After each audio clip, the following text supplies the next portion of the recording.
everyone. For those of you who are new to Nursing the Future, how could you be new to Nursing the Future? But NTF is a national initiative dedicated to supporting newly graduated nurses as they transition into the healthcare workforce. We're proud to focus on evidence-informed resources, practical tools, and community building to help our new nurses feel confident, connected, and supported from day one. Our website hosts a wide range of free materials that you're encouraged to explore and use in your own settings and workplaces. We're glad to have you here, and we hope that NTF becomes a go-to resource in your professional journey. Now, just before we begin our session on the strategies of support for IENs transitioning to nursing practice in Canada, I wanted to recognize the territory from which this webinar is originating. It is also going to be put into the chat room, and I encourage all of you to put your territorial acknowledgements in there if you wish. NTF hosts its work from Kamloops, British Columbia, a beautiful place, situated in the traditional Tk'emlúps, the Secwepemc Nation, and the unceded territory that is within the Secwepemc. We live and work there as guests. And as guests, we thank our Indigenous family for allowing us to learn and teach and enjoy the wonders of their territories. And we acknowledge the presence of our Secwepemc ancestors who have and continue to care for the lands and waters and animals. May they be proud witnesses of our ongoing journey of reconciliation. So let's begin our session for today. I am super pumped about this. I'd like to start by introducing our speakers, and they come to us from the Care Centre in Ontario. Rola Almabader is the program manager at the Care Centre for Internationally Educated Nurses in Ontario and an instructor at the University of Toronto School of Continuing Studies, where she teaches the Transition to Practice course. She holds a master's in quality management from the University of Wollongong and a Bachelor of Science in Nursing from the American University of Beirut. Rola co-edited and co-authored the Springer publication, Globalization and Integration of Internationally Educated Nurses, a Comprehensive Analysis. And someone today, lucky person, is going to get a copy of that book. And she co-authored e-posters presented at the International Council of Nurses, ICN Congress in 2023 and 2025. She also serves on the board of directors at Sienna, co-chairs its Mentorship and Education Committee, and co-chairs the International Interest Group at the Registered Nurses Association of Ontario. I'm exhausted just describing that. She is a passionate advocate for IENs, and Rola is committed to mentorship, policy influence, and advancing health equity across global nursing communities. Our second speaker is Abigail Lim. Abigail is an internationally educated nurse who turned her challenges into purpose. A lifelong learner, Abigail expanded her scope of practice by earning prescribing authority.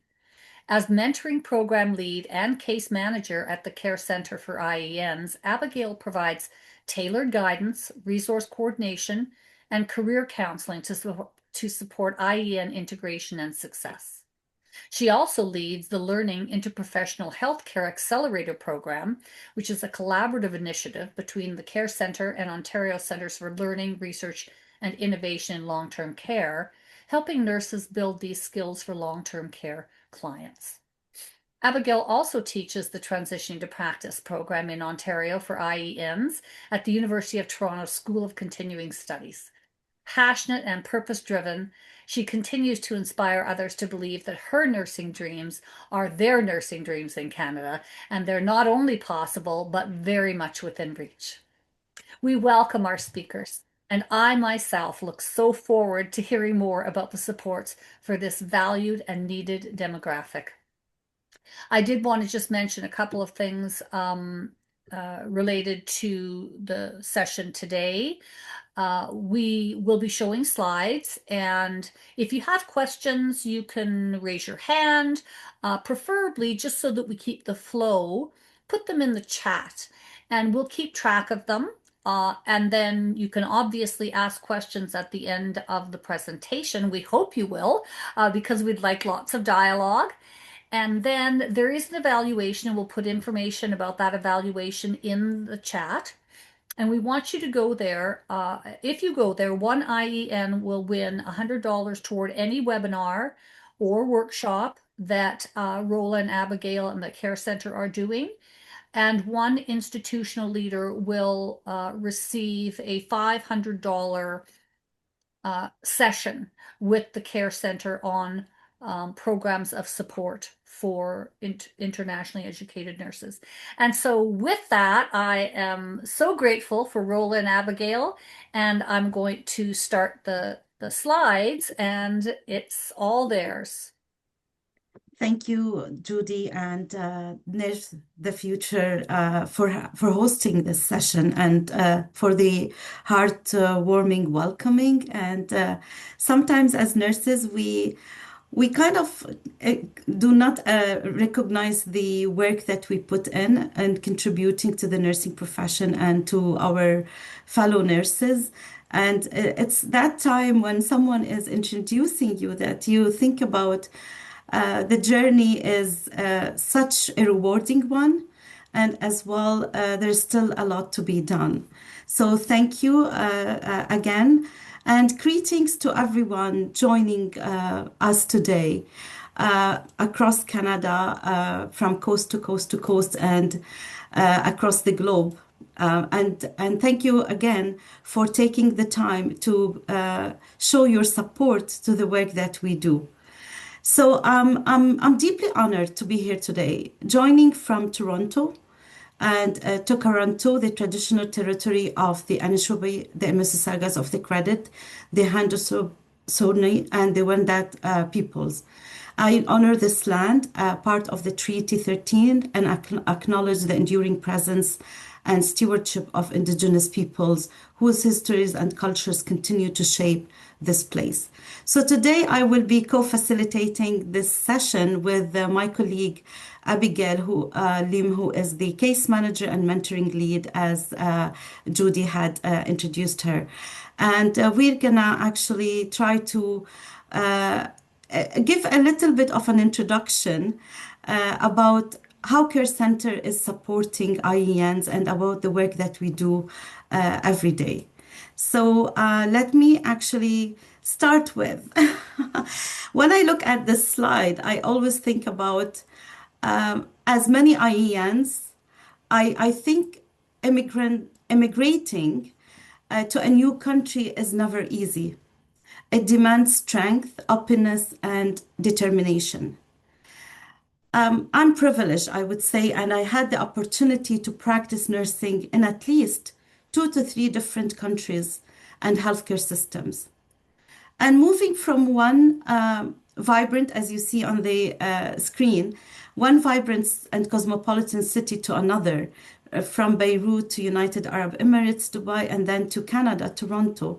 I actually served the nursing profession with compassion and served as an educator, as a health quality consultant. And those actually roles had enlightened me and equipped my journey with what is needed to integrate, thrive, and lead. As I look at the back in the days when I joined actually my sophomore year at the American University of Beirut, at the main gate, they had this motto and engraved at the main gate of the university. And it actually kind of inspired me, and I kept actually this close to my heart, that they may have life and have it abundantly. And abundantly is about the paying forward, is about living those experiences and sharing them and sharing the knowledge and transfer it.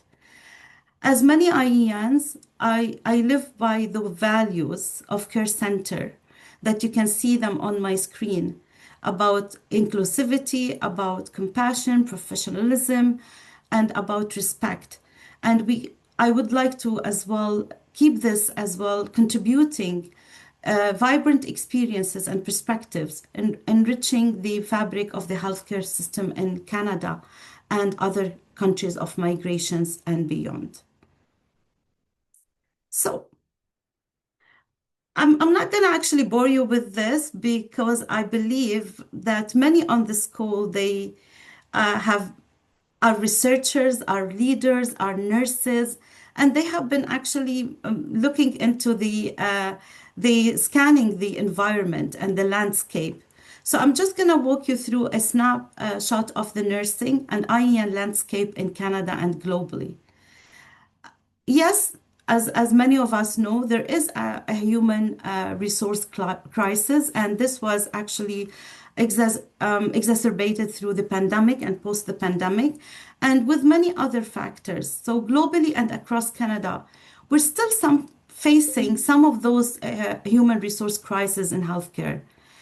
And thinking of nurses as being the heartbeat of the healthcare system, nursing shortages systems has been suffering for the longest, not even during the pandemic, but prior to the pandemic. And there was prediction that in Canada that will be of shortage of through the Canadian Nurse Association of almost above 100,000 of nurses. So despite the skills the IENs they bring to contribute through they still actually struggle, and they still their credentials are not recognized. However, I have to give the credit to our amazing regulators. Sorry, this is a snow kind of fall somewhere because it is a snowy day here in Toronto, if you hear something. So there are still actually challenges across the regulators, I would say inconsistency and non-standardized licensure process across Canada.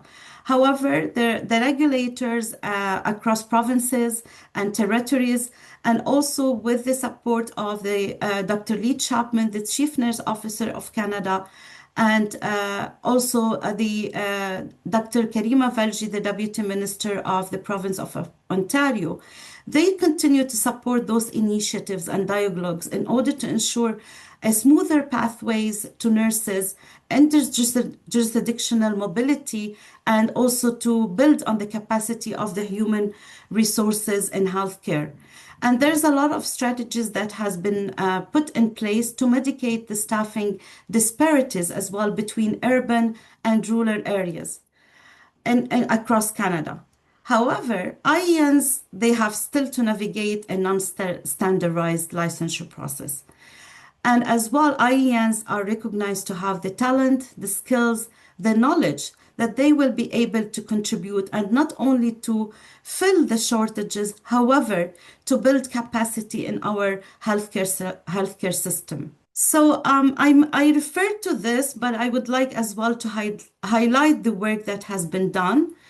And we are so fortunate in Canada that our leadership and nursing leadership are actually looking into how they can protect the talents of IENs that shows Canada to be their home through the nursing retention toolkit that was launched in 2024 by Dr. Lee Chapman and the Canadian Health Workforce Network. You can find this on their website. And also, there has been work done through Canadian Institute for Health Information, CIHI, about the unique identifier project for better identified lack of unified research and data-driven decisions to look at the labor market and encourage the nursing force mobility. And I think we're moving towards this as we actually, hopefully in the coming future, we see more of the great work and the outcomes and the results of that great work. Now, I would say care center. With all that has been in the environment of nurses, Care Center was founded in 2001 as one of the Ontario's first bridging program for internationally educated nurses. And it sometimes takes a crisis and challenge to bring those opportunities. Again, nursing shortage in that period of time was due to many factors. And I just was in conversation, and I don't want to sound here politically incorrect, but sometimes policymakers, they will not be kind of aware of the value that nurses would bring. And they come to decisions that might impact positively, while at the moment of a period of time, they might not be the best policies. However, in the long term and in the future, we can see that that impact would help IEN. So at that time, there was actually a lot of lays off for nurses because thinking that nurses would be replaced.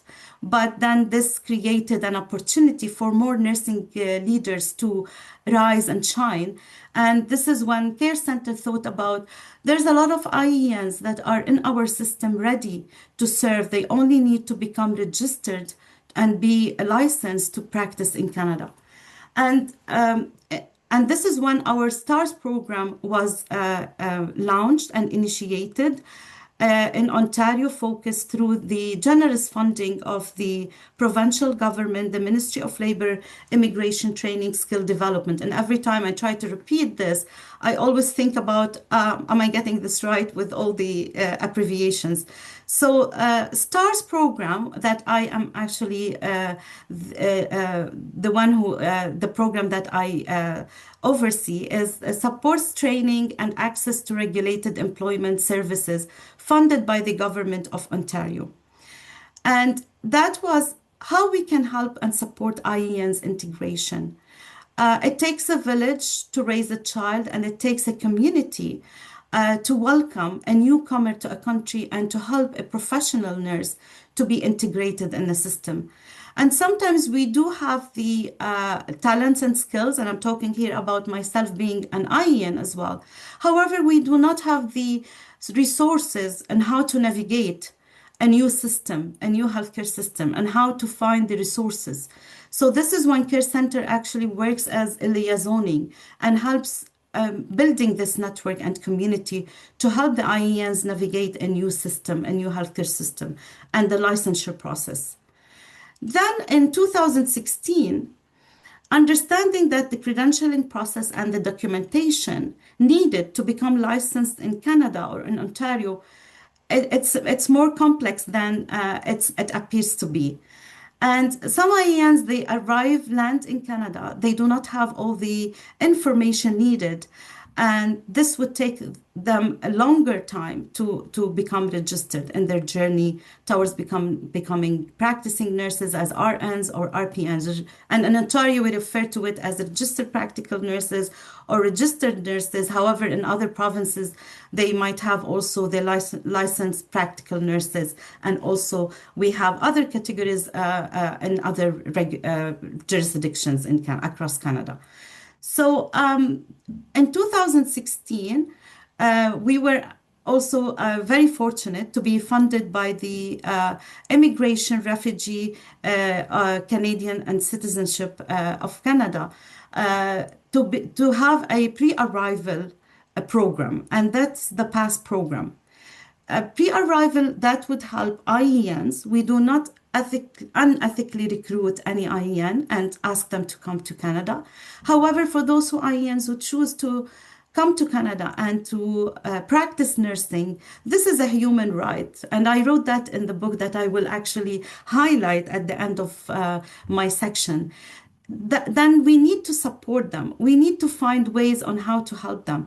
So starting the journey pre-arrival before landing in Canada would actually make the process for licensure shorter and also a fast track, because they will become aware what to prepare. Imagine they want to get a document from their home country and they don't have anyone to go there and to get it from their workplace experience or get it from their academic institutions. However, when they prepare all this documentation and come prepared, the pre-arrival program supports them in that at Care Center. So this is the PASS program. And as years actually with evidence and with our experience with IENs, we found that pre-arrival requires as well, because we were only Ontario centered, not post-arrival in other provinces like pan-Canadian. We thought that we need to continue supporting those IENs post-arrival in other provinces, not only in Ontario. And with the support and behind the scenes work and advocacy of our executive director, who have been years and years asking the funders to extend this program PASS to post-arrival, as of April 1, 2025, we were as well fortunate to receive the funding, the generous funding by IRCC, to as well continue working with IEN's post-arrival pan-Canadian, not only in Ontario. And we have presence, formal presence with our partners in 4 provinces, in British Columbia, in Alberta, in Saskatchewan, and in New Brunswick. And also we do support through satellite partnership in other like provinces like Manitoba and all the other territories through our stakeholders and partners. So as of April 1, 2025, past program is Pan-Canadian, pre to post arrival. And we support nurses through their journey, helping them navigate the system and understand all the nuances of the different licensure pathways in the different jurisdictions across Canada. Now, IENs, we support them at any of those stages, whether they are just at the very, very beginning, navigating the credentialing process, or whether they are already navigated the credentialing process and they got all the documentation, they applied for their licensure through the regulators in the province or jurisdiction they belong to or they reside in.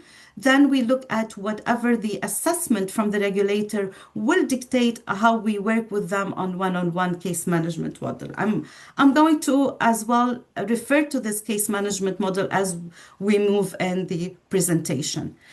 So, and also our IENs, they reach us to us even post-registration. And the reason why now we can see more and more because of becoming registered now is a more streamlined process. And thanks again to all the hard work of our leadership and our regulators and our governments and working on this together. Now they come to us for employment support. And through their journey, we always encourage our IENs to become more familiarized with the Canadian healthcare system. Yes, I mentioned they have the talents, they have the skills, and they are well equipped. As myself, I've been to launch their career in a new country. However, there are those I would say differences in the practice that comes to the scope of practice, standards of practice, and Care Center help and support in this through our mentoring program that my colleague Abigail is going to give a deep dive into this. And also we found, and I'm going to talk about more about, we found that it takes, as I mentioned, like a village to raise a child, and it takes a community to help and support IENs. So employers as well, sometimes they feel the hesitancy and how to support IENs because some of the preceptors in the healthcare system and employers, they might have never worked with an IEN, and they would be wondering what are the best practices and best approach to help and support IENs. And this is when we get to have our workplace integration program that I will be speaking about in a few minutes. So let me just save the time for the coming slides. Oh, I have to admit that I missed one of the polls, and that was about asking everyone where they are today coming from. So I'm so sorry. That's a good post for me. I'm so excited. So I see a lot of IENs and also healthcare employers, which I'm happy that we have our partners here helping and supporting, and also some colleagues from being as well fellow nurses who are working maybe with IENs or would like to support and help in their integration. So thank you so much for your input and for sharing and answering those questions. So our programs at Care Center, it's helping IENs through the path to successful workplace inclusion and integration. And there will be barriers along the pathway. However, with the support of our programs and services and our dedicated and talented team from various backgrounds of experience and expertise, we help them to access all these supports in language and communication. Many IENs, they sometimes come with English as their second language. And this is sometimes they have never practiced nursing in an English speaking or French speaking environment, though we do not have the support for French, but we do work with our stakeholders as service provider organizations who are francophones in order to support IENs who come to us from a francophone background. So we also help them, as I mentioned earlier, in the credentialing process, accessing employment through our networks of partner employers. We help in building capacity about cultural safe workplace through our workplace integration program, working with employers closely and their leadership team and their preceptors and mentors.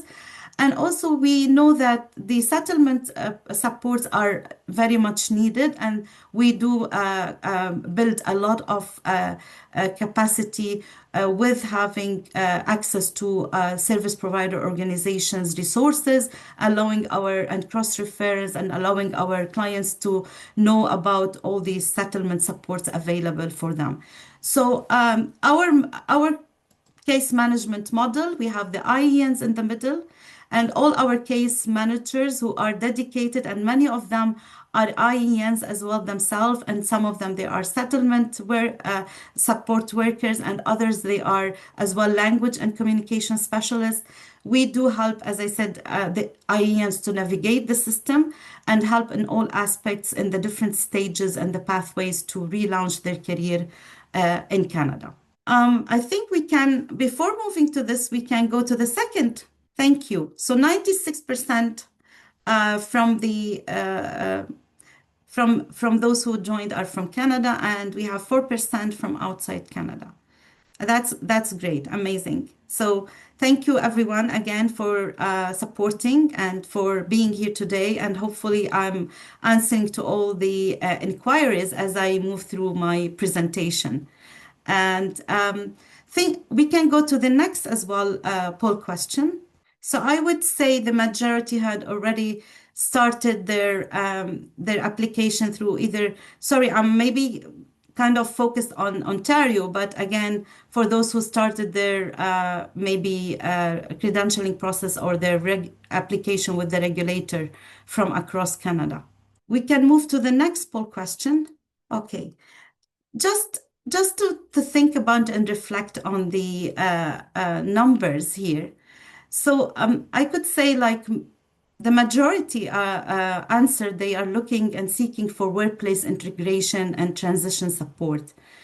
And there's 33% they're seeking employment. And this is actually evident, and I mentioned this earlier, with the changes and the modernization, and thanks to all the regulators and to our leaders who are helping and supporting in shaping the licensure process in a way to removing more barriers from the licensure process. So thank you so much. And I can actually, for the other 17%, I don't want to make assumptions, but I think we have employers in this virtual room. So hopefully I will be able to answer to some of those questions regarding the workplace integration and transition support. What about our workplace integration program, our WIP? It is to recruit, integrate, and retain. So IENs would maybe land to their, I would say, dream job of becoming, which I don't say, to go back to their profession as nurses, as registered nurses, RNs, RPNs, LPNs. And they might not be ready and prepared sometimes to how does it look like to become a registered nurse and work within a multidisciplinary team. So in thinking of in 2024, we received a generous funding from our Ministry of Labor, Immigration, Training, Skill Development, the the provincial government fund that helped us as well to reach out to our employer, because our funding limited to support IENs. And we reached to employers, and through our work with, so for so many years, almost we are going to celebrate our 25th anniversary. this starting January, and maybe stay tuned for the celebrations coming through all through this year. Uh, Now, thinking of the number of IENs that they start their career, they're not very much familiar, and also for the employers who've never worked with an IEN and the preceptors and the leaders and the managers. So integration starts way before starting the job. It's the recruitment approach to IENs. Some IENs, they have never been marketing for themselves because they might have graduated from an academic institution, and this applies to me, where their job will be ready because in their home country, that's a pathway. They just finish their Bachelor of Science and then or their diploma, and then they will start their nursing career in one of the hospitals that are affiliated with the academic institution. And the case in Canada is different. And there are cultural differences as well. So many IENs, they're not prepared to how to actually prepare themselves to the interview, to the resume writing, to put a cover letter, to market for themselves. Through our work, a one-on-one case manager, we do help and support. And also, we found that even when we support them, there's still as well some challenges and barriers to employment. And as we work with our employers, we find that some of these challenges is the recruitment process. Many of those who are in the interview, they find difficult on getting all the information needed from the IENs.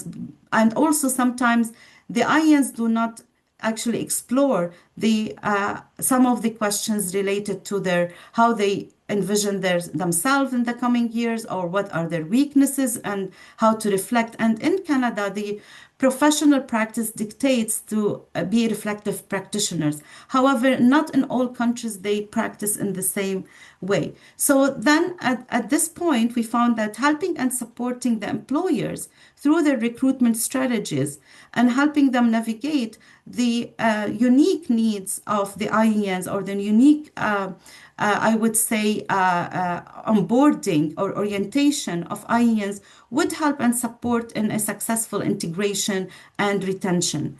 So our workplace integration program that was launched in February 2024, and over 1,000 participants, including internationally educated nursing managers, preceptors, educators, and human resource staff, we were able to package and webinars and courses, and this was targeting employers and ensuring that we are equipping the employers to facilitate a smooth transition and successful integration of IENs into their workplace. And this, for IENs, we actually worked on empowering IENs to succeed and excel in their practice and workplace.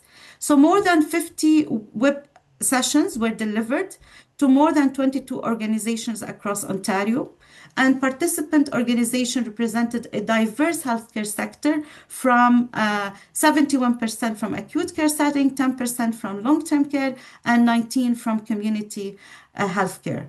I think I should actually kind of briefly wrap up because I want to give more time to my colleague Abigail, who's because I can go on and on.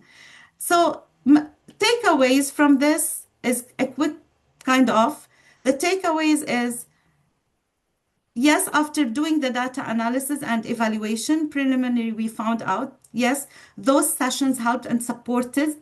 95% of the participants agreed that those webinars met their learning needs, and the workshop topics were so relevant to the professional needs, especially when we're talking about employers and about the preceptors or nursing managers. And they gave them a perception about how workplace diversity and cultural competency will look like.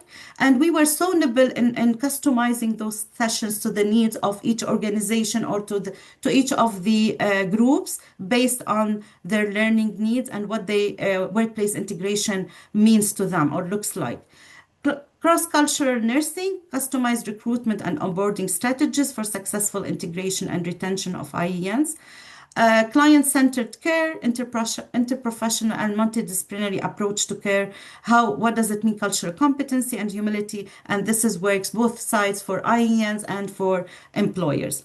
So some of the qualitative data that we pulled was about the presentation was very relevant to what I'm seeing in the workplace and highlights great opportunity for our workplace to create a greater awareness around our culture and impact it has on IENs. And this is from highlighted from an employer perspective. And also some of the comments were great work and application shared an excellent presentation and engaging presentations. We had them virtually and we had them as well in person. And to wrap up my part, just a quick one. Sorry for that. So acknowledging that yes, integration much needed, and it's a two-way process. It takes two to tango, and it's a responsibility that we mutually share. As I would say, it's a win-win for everyone, one for the healthcare system, one for the employer, for the retention, because recruitment could be very costly, the recruitment processes. And it's the responsibility and accountability of all of us who work with IENs. And here we are to support all employers, all IENs should be incorporated in mentoring programs that address IEN barriers to integration. And this is what Abigail will be walking us through.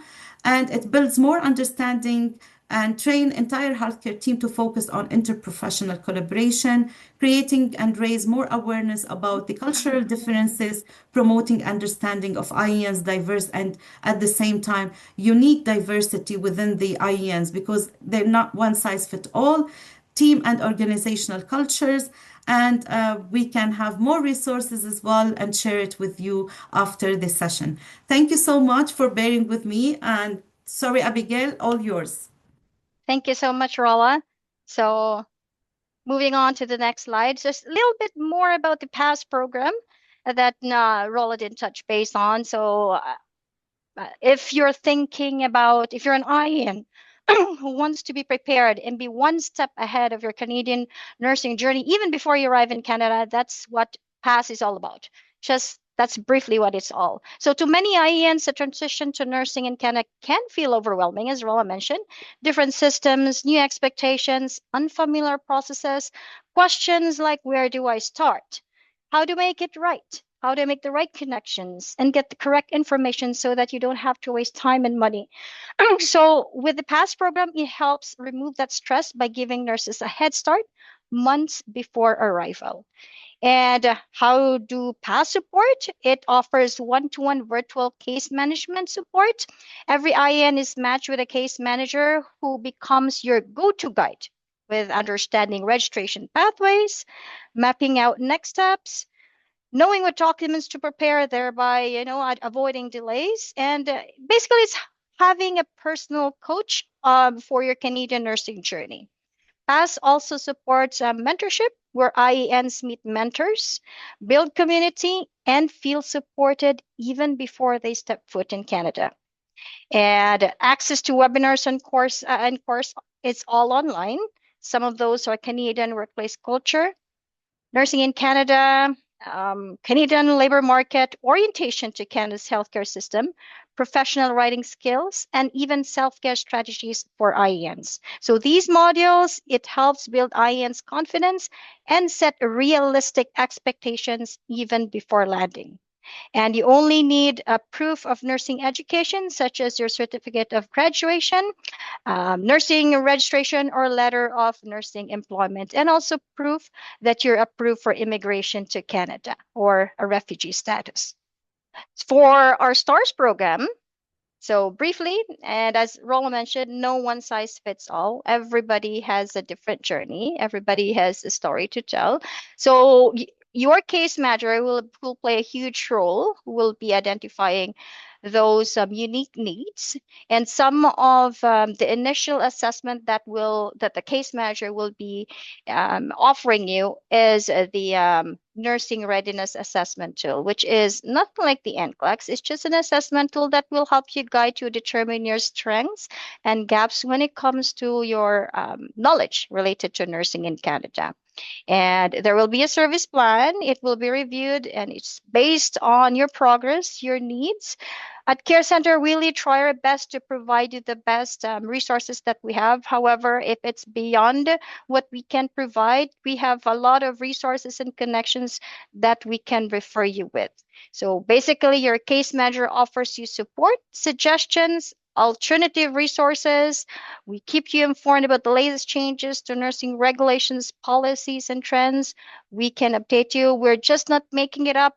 It's been backed up by evidence, and we just don't take it from there. We tell you what are the facts. That's our commitment to you. If it's not possible, then it's not possible because there is CNO that we backed whatever information that we tell you. As for employment guidance, we provide you with interview preparation, enhance your resume, cover letter, so that you are job ready. So we develop your action plan with you, which once you get a job, we just don't leave you like that. We follow you through up to 1 year post your employment just to make sure that you have transitioned well in your workplace. And for my succeeding slides, I will be focusing on the mentoring program. So I am an IN myself. Looking back, I truly wish I had known Care Center before and taken part in their programs earlier in my journey. If I had, I believe my transition into nursing in Ontario would have been smoother, or probably I should say even faster. Knowing the mentoring program, it offers the kind of insight, support, and confidence that every IN deserves. So my advice to all INs here and all the mentors, please share and let everybody know. Don't let them miss the opportunity I wish I had. So see, so this is the STARS program. We have two programs actually: observational job shadowing, which we call OJS, and virtual mentoring, which is the VM. Our partner organizations include hospitals, home care, community, and long-term care facilities. So as the name suggests, observational job shadowing is strictly observation-based with no direct hands-on care. So it provides a unique in-person learning experience wherein the IEN is paired with a nurse in 2 to 3 work shifts, and it allows you to observe day-to-day responsibilities of a nurse in Ontario, and it's actually giving you real-world insight and clinical insights into clinical environments. It gives you an idea about workplace culture and professional expectations. The purpose of the purpose of OGS is to increase the IN's understanding of the role and scope of practice of nurses, may it be RPN, RN, NP, and how Canadian healthcare system works here in comparison to their previous experience abroad. So some of the countries do not have RPNs; they only have nurses. So all do the nursing care. It could be different. Scope is different when it comes to hospital. How are divided and all. So it's a way for them to appreciate that. And it also better acquaints the IN with the language and culture of Canadian workplace. You get to learn the importance of interprofessional team and therapeutic communication. You get exposed to modern technology, equipment, instrument, including electronic health record system. It offers the chance to explore other nursing fields and areas of specialization. Like, for example, IN is thinking of shifting a career from hospital to long-term care, or from long-term care to hospital, or thinking about exploring community, or even working in the same unit, but exploring about other units like mental health. And not to mention, it's an important networking opportunity for INs to expand their professional contacts. And if an IN is preparing for the IN camp or the RCCAP, SPP, or preparation and employment for workplace transition, this is also a good opportunity. So you're not only limited, IENs who are interested in this program is not only limited to one observational job shadowing. It could be more. You don't even have to have a license to participate in this program. You can be at anywhere in your journey. So we all have that support for you. So common areas requested would be the medical unit, since everybody wants to start off with that. It's a great department to start your nursing career.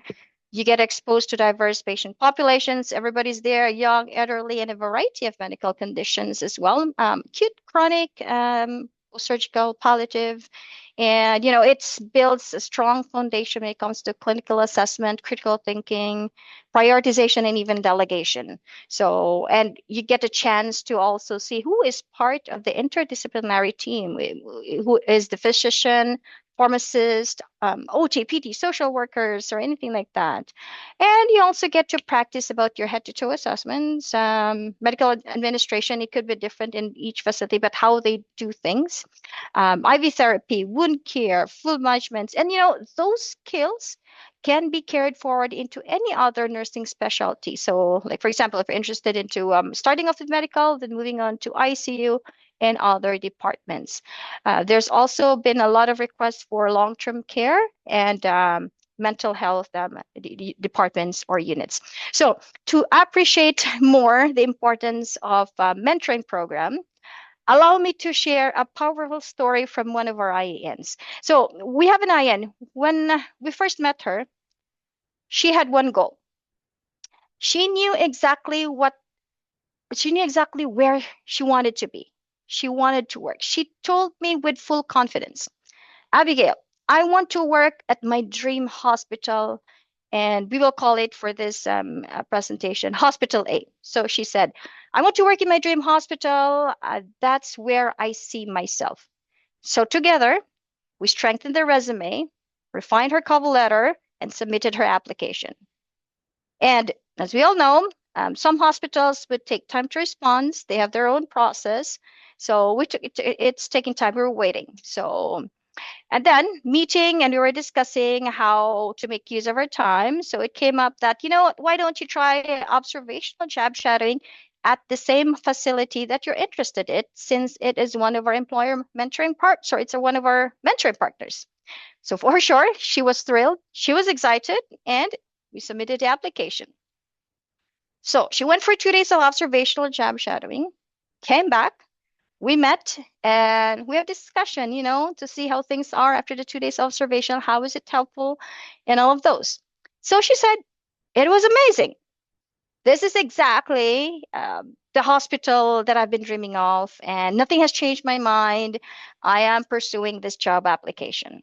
And during that time, during our conversation, there were still no updates on her application. So we kind of had a discussion like, what, how about you try another hospital, another facility, just for experience while waiting. Nothing could go wrong. And then she said, what, why not? I'm not doing anything, and while waiting, and it sounds like a great opportunity.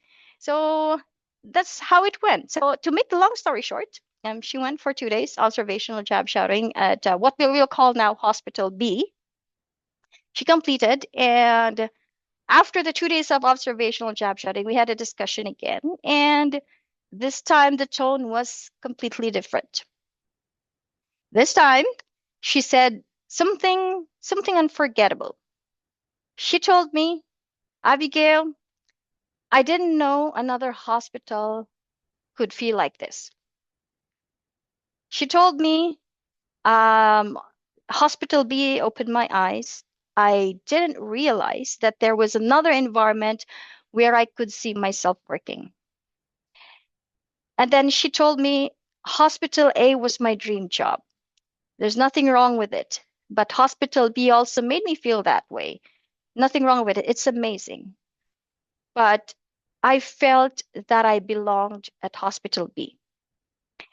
And that one feeling, the feeling of belongingness, shifted her entire mindset. And it was something she never would have discovered without participating in observational job shadowing. So, I just wanted to share this story because, for sure, the next steps was she submitted an application to both hospitals. And guess what? She got offers from both. And in the end, she chose the hospital that made her feel where she belonged. And she chose Hospital B, which was initially not her dream job. That is the power of OJS. It can open minds, it can expand possibilities, and transform a fixed plan into what we call a true calling. And sometimes the dream job is not what we imagine. It's the one where we feel we truly belong. So Thank you for allowing me to share that. Just really wanted to share that. So virtual mentoring now. So virtual mentoring, or VM, is the online counterpart to OGS, offering flexible access to mentorship without the need for in-person participation. So it is 3 to 4 virtual meetings. It is through phone or platforms like Zoom, and you can connect with a nurse to ask questions, learn about specific healthcare setting, and explore the roles and responsibilities of nurses in different work environments. And we are very happy to have many of our care ambassadors and alumni supporting this initiative as expert nurses. They all now want to give back and make an impact to the IENs. So yeah, next would be, so this, I'm flashing some of our employer partners that we have. We maintain consistent active relationship with these organizations, with the network continuing to expand. These partnerships open doors for collaboration, professional growth, and meaningful employment opportunities for our IENs.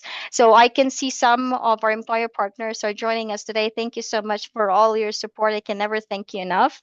And some possible employer partners in the future, and hopefully more to come for our IENs. So as an organization, as Rolla mentioned, that has served over 7,000 IENs, Care Center, we understood that many IENs had limited or no exposure to long-term care because it's not as common here than any other countries. And this gap often leads to uncertainty. And sometimes IENs are hesitant when considering this role. I mean, working in a long-term care setting. So without hands-on experience, it will definitely be difficult to feel confident or fully prepared for unique environment and expectations in long-term care settings. So to address this gap, or to address this challenge and to support this learning, Care Center partnered with the Ontario Centers for Learning, Research, and Innovation in Long-Term Care at Baycrest. And Baycrest is a global leader in geriatric care, research, and education. So together, LIFO was introduced. It is actually an innovative, evidence-based virtual learning platform to help IENs build confidence, develop essential skills and competences, and better understand the realities of long-term care in Ontario. So it is LIFA, what we call Learning Interprofessional Healthcare Accelerator Program. That's the acronym. It is an immersive virtual game-based simulation wherein you work through realistic scenarios and patient cases that mirror real-life long-term care settings. So it helps the IEN practice assessments, decision-making, and team-based care. It is self-paced. You can complete the modules at any time, anywhere. It's perfect if you're balancing work, family, and preparation for licensing. It's also accessible on any device, desktop, laptop, or mobile, making it easy, very easy. You can use it anytime and anywhere. So it will be beneficial for those IENs who come from countries where long-term care is not common. And it could be beneficial for those who have worked in hospitals but are considering to transition to long-term care. Also, those who are already working in a long-term care and want to strengthen or expand their competencies. And also, if an IN is preparing for long-term care job interviews, like for example, because this program actually provides INs with the specialized knowledge that interviewers will be looking for, such as understanding dementia, age-related changes, cultural competence, infection control, and the specialized needs of older adults. And during the interview, the IN could actually proudly share that even without prior LTC or long-term care experience, you took the initiative to enroll in a macro-credential course to help yourself. You'll be able to speak confidently about what you learned, how it helped you understand the realities of working in a Canadian long-term care setting. And the good thing about this program, upon successful completion, you will receive a certificate of completion from the Ontario CLRI at Baycrest, along with a digital badge that you can proudly share with employers. And the best part, this platform is completely free for all Care Center members. So I noticing the time, but please, very briefly, I really want to share this story about one of our IANs. She's from Kenya. She had been working closely with a case manager, and because everybody gets to be assigned a case manager, she's eager to try. She's new in the country. She's eager to try anything to set foot in any setting. She is from Kenya, which is long-term care wasn't really a thing, and she had no exposure at all. So most of her experience, which is a decade, was in hospital settings. And like many IENs in the same situation, she felt hesitant about working in long-term care, not because she lacked the ability, but because she lacked the familiarity and the confidence to work in the long-term care. It was something that she's not familiar with. So her case manager, knowing that this program is there, suggested this course. And that decision changed everything. So this program gave her a clear, practical insight into what long-term care in Canada actually looks like. It just didn't teach her, it actually ignited her curiosity. She wanted to see long-term care in action. So now we have a discussion. She signed up for observational job shadowing placement in a long-term care. Before starting, we had a discussion. We made an orientation talking about expectation, professionalism, and how to make the most of the experience. And she was also reminded that during the observational job shadowing, she was told you are being observed just as much as you are observing. And true enough, she took the advice seriously. To make the long story short, the director of care indeed noticed her. She was professional. She was eager to learn. She was pulled to a side and she was told, I know you're working on your RN license. While you're waiting, we have a job opening. Would you be interested to work as a PSW? It's not full time. It's casual for now, but we would love to have you. She was really delighted and happy. She was excited because it was not that was not the reason for OJS. And although she wanted a job and just to want herself get exposed, these lead her to a job, into getting a job. So what started as a casual PSW role soon became part-time became full-time, and today she's working in the same facility as an RPN. And now still continuing her journey towards the RN registration. So what simply began as a plan to gain exposure to long-term care became a direct pathway to employment. And it's actually benefiting both the IN and the employer. So instead of sorting through stacks of unknown applicants, the employer actually gained access to prepared, motivated, job-ready candidate they had already seen in action. And through it all, life had played a key role in building their confidence, readiness, and understanding of long-term care so that she's well prepared, not as a beginner, but someone who was truly prepared. All right. Oops. I can go on about many stories of IANs, but we all have different stories to tell. I, for one, an IAN, and supporting IANs, in a nutshell, is what we do every day at Care Center. We hear your stories, not only the struggles and challenges, but also the perseverance, determination, resilience you show as you rise above every adversity you face. There are many stories to share, and if you can be found on our website, for some, reading these stories, this success stories provides them motivation and inspiration. It's helping them push through by seeing themselves in these journeys. And these are the outcomes of support. When we look at these outcomes, they're not just the checklist items. They're essential building blocks that help IANs feel confident, empowered, and truly part of the team in a Canadian healthcare setting. So I won't go through one of them. Overall, the mentoring program functions as a bridge. They help IANs not only understand what to do, but also why it matters and how to put it into practice. And the result, a smoother integration, stronger confidence, safer care, and IANs who feel truly at home in the Canadian healthcare setting. So don't forget to visit our website. You'll find inspiring stories from IANs who have walked the path before you. Follow us on Facebook, Instagram, LinkedIn, YouTube, and X, and stay updated with daily news. We truly hope to support you on your journey and one day feature your own success story to inspire and empower other internationally educated nurses. And speaking of another success story, I'll now turn it back over to Rola, who will share more about the book Globalization and Integration of IANs. Thank you. Back to you, Rola.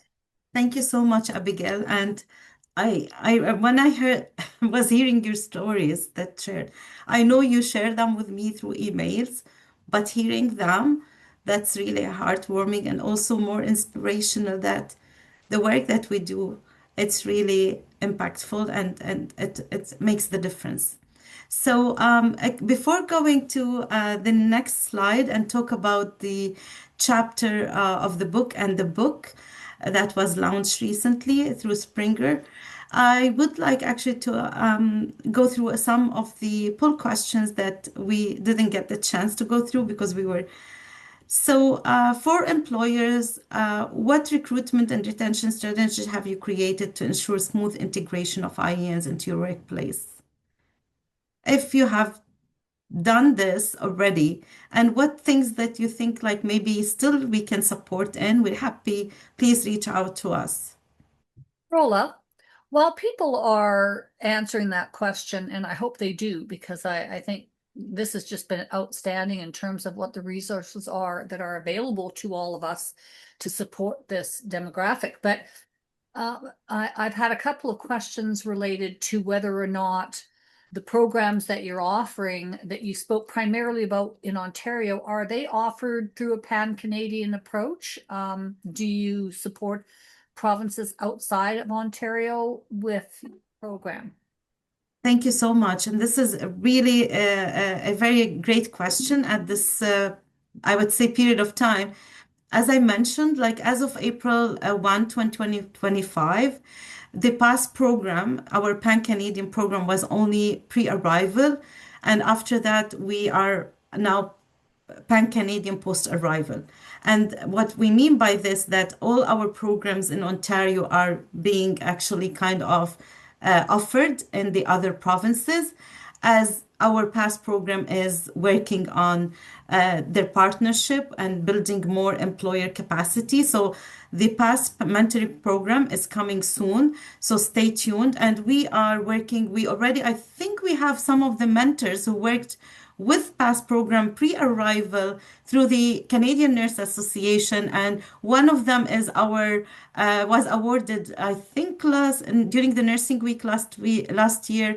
Janine is one of our expert nurses and mentors, and we have many of them who've been working with the PASS program and doing virtual mentoring for so many years. So the only piece that we are launching, like in the coming kind of month or so, is the observational job shadowing while we're building our employment partnership in the other provinces through the PASS program. And our colleague Megan Winkel, who is the program manager for the PASS, will be happy to, if any of the employers, as well for the workplace integration program, and all the other supports are already in place, like one-on-one case management, workshops, and PDs. We are working collaboratively to help and support Pan-Canadian programs and services.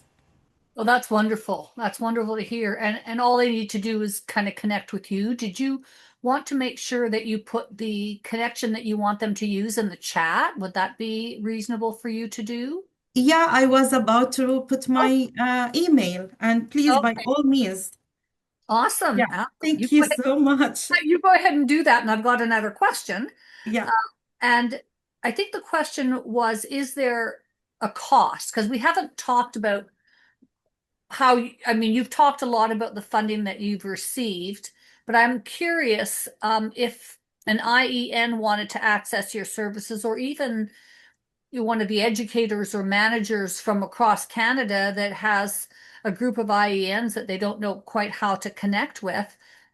Is there a cost to accessing your services?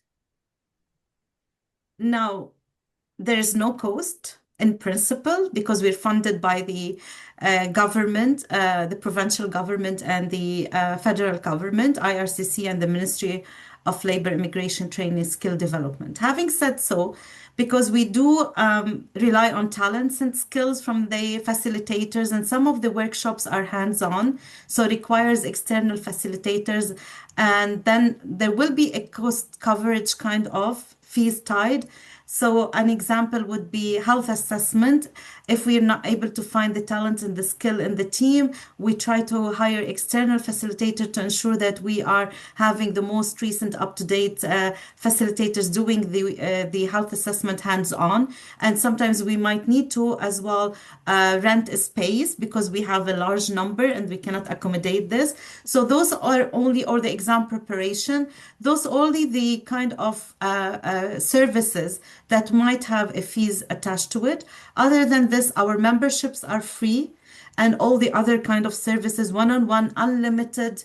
And our alumni members are forever members, like they can come at any time, and this is happening. More stories to share. Like some of them, they become registered as RPNs and they come back to us. They reopen their files. They want to become registered as RNs, and we do support them at no cost. We follow with them their journey, and now we have more nurse practitioners as well coming from abroad, or also some of our own alumni. They are one advancing their career. They want to specialize as a diabetic educator, etc. So it's a lifetime membership, no cost to it. Again, that's really wonderful to hear. I wish that we would all be able to do all of these things without needing to ask for that kind of individual financial assistance, because it's really hard for these people to pay for all of this support. So that's really wonderful to hear. And it sounds to me, if I'm understanding the way you're describing it appropriately, that the more pan-Canadian involvement that you get, which is great. NTF is a pan-Canadian organization, so I'm hoping we do have a lot of people here from outside of Ontario, so they can start to access these resources that they might not have in their province. But if they did, then you probably have a greater defense for getting more funding from the government. We do work in partnership and collaboration. So whatever we cannot serve or support in, like I'll give the example, our program in BC, we have our office in college let me remember the names properly now. It's like a brain fog. So the Polytechnic College there, and also we work with other as well partners of settlement organizations. So even with whatever is not, like we're not working, we rely a lot on collaboration. So we work in partnership. Whatever services that Care Center not kind of able to provide because of the funding limitation, we reach out to our partners and stakeholders across Canada to help and support, like sharing their space in kind or doing anything in order to ensure that we really not burdening the IENs financially to access all the services needed. And Abigail, you can add to this. Sorry, I am just taking all this, but feel free to No, it's jump. okay. You answered it very well, Rolla. Thank you.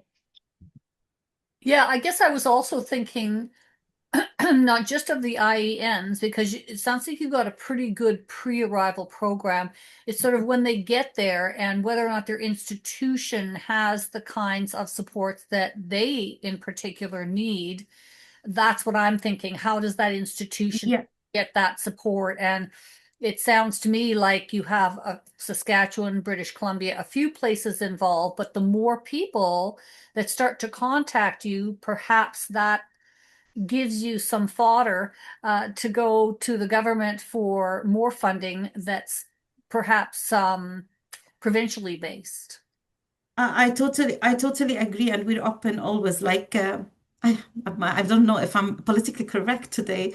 So we have been reached out by Manitoba government to help and support IENs in Manitoba, and we're working with them in order to ensure that if there is any funding to help and support the employers as well, because our funding is only for IENs, and sometimes, as I mentioned, the workplace integration program, some employers they do not have maybe the funding. So then this is when the government fundings will help in order to support the employers in the integration process. Our workplace integration program for employers, it has as well a cost attached to it because we are not funded by the funders to support the employers. However, we're supporting the IENs, but we do have the program ready, and any employer reaches out to us, we try to tailor it and to just cover the cost, as I mentioned. Like if it's a virtual session, it will be at cost only. We do not actually, we're non-profit, and we ensure to support employers in their integration process of all the IENs. It's a win-win. So they support their recruitment strategy, and we support the IENs in their integration and the successful integration and transition into practice. Okay. I hope I answered to your question. Actually, you just have. Yeah, thank you. I really appreciate that. I just wanted to tease out as much information during the session as we can. And that what I heard you say primarily is that, yes, there will be a slight charge to institutions, not to IENs, but that the cost to institutions is very modest. No, yeah. And it's cost recovery for you. And for them, it keeps their nursing staff high and results in less attrition. So yeah, I think that that sounds really wonderful. Was there another, I don't know if anybody knows this. I don't think I did, but when we shared the findings of the what are you doing out there, you had to look at details in order to get the information. So I hope everybody got that. But there is another question in here for employers. What programs do you have for your staff, preceptors, and leadership team that prepare them to welcome and orientate the IEN? So we got a couple of answers in there. Hopefully we get more on that. You know, I was really excited to hear that there were only three identified this way, but I was really glad to see three people that identified as direct care colleagues, excuse me, of IENs, because you know, those are the people that they interface with all the time. And I'd love to hear your thoughts on how do we reach the people that work with IENs, not necessarily who educate them and who supervise them and whatnot, but the ones that work alongside them. Are there programs for institutions on how to help those individuals? Yeah, we do actually. Like we collaborate with the employers on the Meet the Employer sessions, and through Meet the Employer sessions, we highlight that many of the IENs they might not be working as PSWs, and they identify themselves as they are going through the licensure process. So we always like when we meet with employers and invite them to host a Meet the Employer, we ask them to go back to their managers or to their teams and maybe put a survey, identify yourself as an IEN, like how many IENs are there in the facility?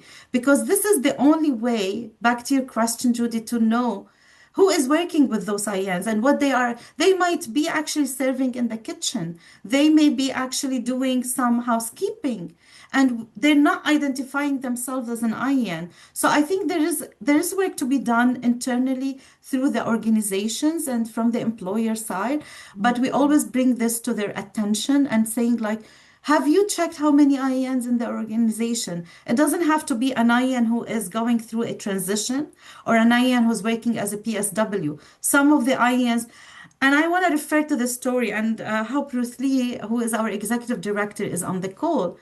We were in Windsor the week before, 2 weeks from Yeah, and we were actually presenting an award, John Lessman Award, in the recognition of John Lessman, belated John Lessman, about the excellence in nursing. One of our clients, she's been with Schlegel Villages for so many years, so we went to Windsor to present the award at Schlegel Villages, and when we were checking in the hotel, we found out that the receptionist, who is a young lady, as Ruth Lee will be happy to hear again the story highlighted, she is an IEN. As she looked at the business card of Ruth Lee, and she looked at Care Center for Internationally Educated Nurses, and she said, I'm an internationally educated nurse.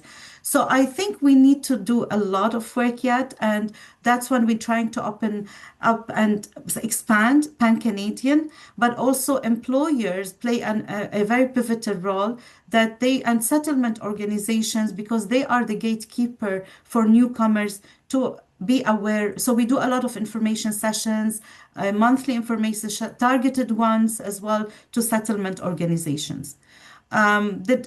Did this kind of give more explanation to how we ensure that we are actually reaching out and ensuring that the community knows about us and know about the services available?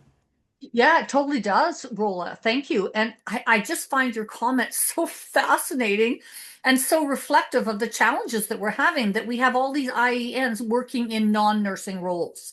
But they're there. They're actually, they might be in a process of preparation. They might be just in there trying to get employment as a nurse. But they're, what I heard you say is that they might be working in areas other than nursing. Yeah, and unfortunately, this would lead to maybe lose the talent if we Yeah. did not get to act and to let them access the services and know how is the licensure process. Unfortunately, some of them, they are actually paying I would say, high tuition to become certified as PSW, and they think this is the only thing they can do.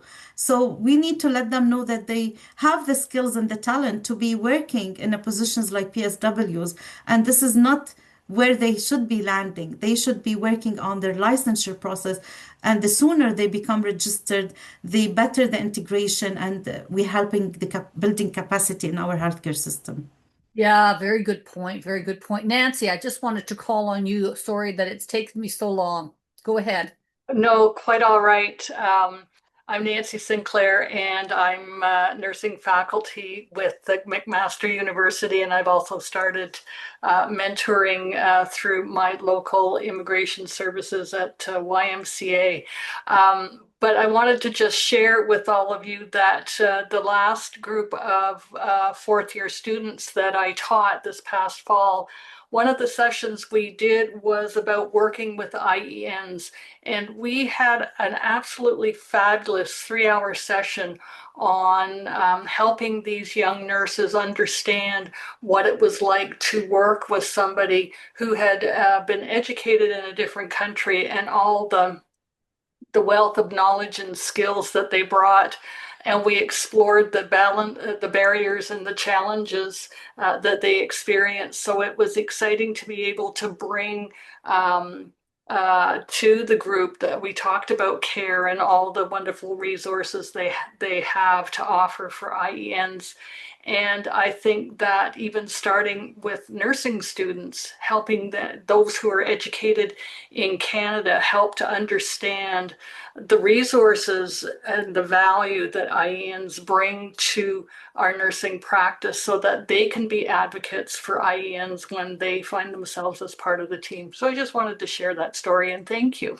Well said, Nancy. Sorry, Judy. I'm so thrilled that I want to jump in and say, like, people like Nancy and educators and that really kind of support the purpose of how I would say domestically educated nurses would welcome and will receive and will perceive the IEN's experiences at before even becoming nurses in the workforce. That is the ultimate empowering for IENs, that they will be working as colleagues with them and they understand the collaboration piece of it. And we'll be happy in Care Center to maybe if we're invited to have those information sessions for whoever is in the academia, please feel free. We're offering our information session to the groups at any time. We're happy to be there. And we work closely with academic institutions. On this note, we have placements for master's students. From TMU, Toronto Metropolitan University, we work with McMaster as well. Those students who require placements, we offer placement at Care Center, and this is how we let the domestically educated nurses to learn more about IENs and about the work that Care Center is doing. And some of them, they did actually abstracts with them. They presented their abstracts at many conferences, like the Partners in Education that for IENs that happens every year. And we will be happy as well to work closely with our academic partners. Thank you. Thanks so much. Kate is putting the answers to the poll questions in the chat room. We haven't been able to disable the chat. We apologize for that. But do put your hand up. We've only got a couple more minutes. We've gone over, so thank you so much for staying, everyone. Victoria, did you want to make a comment? Oh, Yeah. hi. Yeah, I think the biggest onboarding and really welcoming for IENs, and I am, of course, an IEN myself, is to see other IENs thrive. I sit as the board of directors of the Canadian Nurses Association and the Canadian Nurse Specialists Association of BC. So IENs with enough laddering of education and onboarding can truly thrive and really participate even at the global and at the governance level and policy level to really make significant changes. And we just spoke with the MPs in Ottawa and senators, and now we are part of getting a Violence Prevention Act to protect healthcare workers. So really, just having a seat at the table really matters. Yeah, we definitely know that in nursing, don't we? We don't have enough of a seat at enough tables. Yes. Yeah. One of my professors from my nursing program back home, she said during COVID, they didn't invite the nursing department and nursing leaders into the discussions of how to build the strategy for COVID. So she was in that room and she wasn't invited to the table. She pulled a chair and she put it on the table and she said, "Here I am. I'm doing this because we are serving all the patients, the client, the population, and we're not going to wait for someone to invite us." So yes, IENs, we're not going to wait for anyone to invite us. We're going to be on those tables, nurses, nursing leaders, and we are going to showcase all the great work that we're doing. And takes me, I know, Judy, we're running out of time, but I want to say what actually started as a conversation, and I thought I wasn't ready maybe, but I took the leap of faith and I actually wrote a chapter in a book in 2023. And then out of that book, through the publishing, I reached out to Springers because I want to bring this experiences of IENs and the different diverse lens from the global perspective from Australia, Finland, UK, US, and Canada, and to learn those best practices of integration of IENs, migration to integration.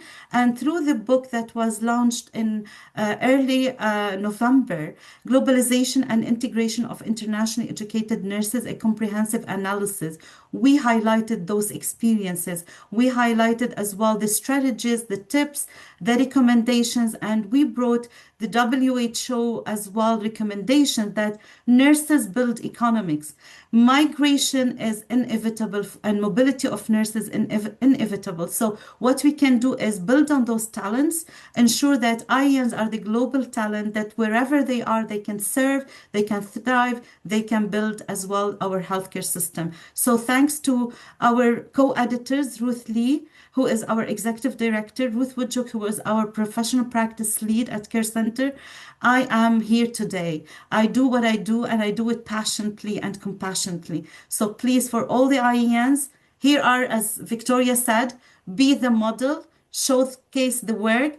And for all the leaders who are allies and who are working in academia and everywhere, please feel free to reach out. We're ready to help. We're happy to help, and we're part of this journey together because it's a win-win-win for everyone.